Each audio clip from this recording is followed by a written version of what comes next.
Thank you, and welcome to Earth Day. You know, in November of last year, Lord David Putnam gave a speech before Parliament when Parliament was debating a cap-and-trade system that is very similar to the ones that the Republicans sunk on Capitol Hill here yesterday.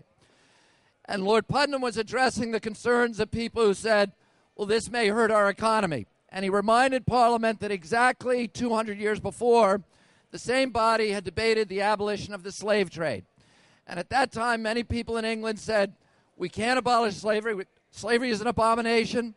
It's a moral catastrophe that has to be destroyed, but we can't abolish it because it represents 25% of our GNP. It's the principal source of energy for the entire British Empire, free human labor, and if we abolish it, the economy will crater. But after a year of debate, Parliament made the moral choice and abolished slavery outright, overnight. And instead of collapsing, the British economy exploded as thousands of entrepreneurs rushed into that space to create new forms of energy, mainly mechanical ones, in an era that we now know as the Industrial Revolution, which was the greatest epic in wealth creation in the history of mankind. And the abolition of the slave trade had exposed all of these hidden inefficiencies that were associated with free human bondage. Well, today, we don't need to abolish carbon to understand that our deadly addiction to it is the principal drag on American capitalism. We are borrowing $1 billion a day in our country, mainly from nations that don't share our values, in order to import $1 billion of oil a day, again, largely from nations that don't share our values. We are funding both sides of the war against terror through our addiction to oil. We give every year to the oil industry, the richest industry in the history of mankind, $1.3 trillion in subsidies. We give $1 trillion in subsidies to the coal industry every year who are destroying through these free hidden subsidies all of the fisheries in our country. The National Academy of Sciences said Big Coal says it's clean, but the National Academy of Sciences says that every fish in America, every freshwater fish, now is contaminated with dangerous levels of mercury. We have acid rain. We have ozone and particulates that, according to EPA, kill 60,000 people a year, cause 1 million asthma attacks and 1 million lost workdays. These people on Capitol Hill and their phony think tanks and their phony tobacco scientists, which we call biostitutes, and the Heritage Foundation, the American Enterprise Institute, and that all of these indentured servants for the coal and oil industry have said to the American people, we can't afford to get off of carbon. But the truth is, carbon is beggaring this nation, a nation that owned half the wealth on the face of the earth. When I was a little boy, we give $750 billion a year to foreign countries in order to pay for our oil addiction. What we need in this country is a rational marketplace that does what a market is supposed to do, which is to reward good behavior, which is efficiency, and to punish bad behavior, which is inefficiency and waste.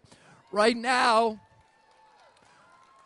we have a marketplace in this country that has been rigged by the carbon industry to reward the dirtiest, filthiest, most poisonous, most destructive, most addictive fuels from hell, rather than the cheap, clean, green, abundant, wholesome, and safe fuels from heaven. Now, we're number 2 in the world in this country in geothermal industry, in geothermal potential. We are number 2 in solar potential in the United States. According to the Scientific American, we could power the entire nation based upon an area 75 miles by 75 miles in the most barren desert land in the desert Southwest. We're number 1 in wind potential, the great plain states of the Saudi Arabia of wind. And if we harness those instead, we could save ourselves from this deadly addiction to oil. We could save ourselves from wars that are costing this country $4.3 trillion, according to OMB, the Iraq War. Now, the Chinese already understand this, and the Chinese have committed to spending more on wind and solar over the next 5 years than they're spending on their entire military. The Chinese, while the energy bill that was just destroyed by Lindsey Graham and the Republicans on Capitol Hill, that bill would increase our wind deployment in this country by 37% by 2020.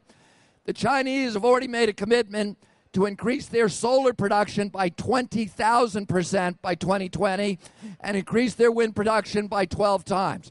This is the arms race of the future. We are about to lose these industries that we have owned for so long, wind and solar and geothermal and all these other.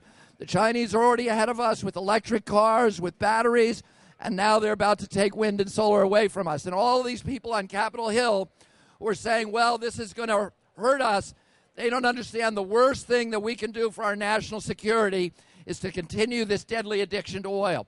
What we're fighting today is not just a clean environment, but it's for national security, it's for prosperity in this country, it's so that we can live up to our promise of being an exemplary nation to the rest of the world and fulfill and create prosperity for our country and wealth for our country for generations.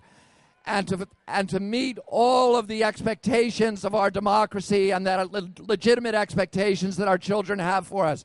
So thank you for coming out here and fighting for the environment, for fighting for democracy, for prosperity, for national security, and all the other things that we're battling here and that we're being impeded on Capitol Hill. Thank you.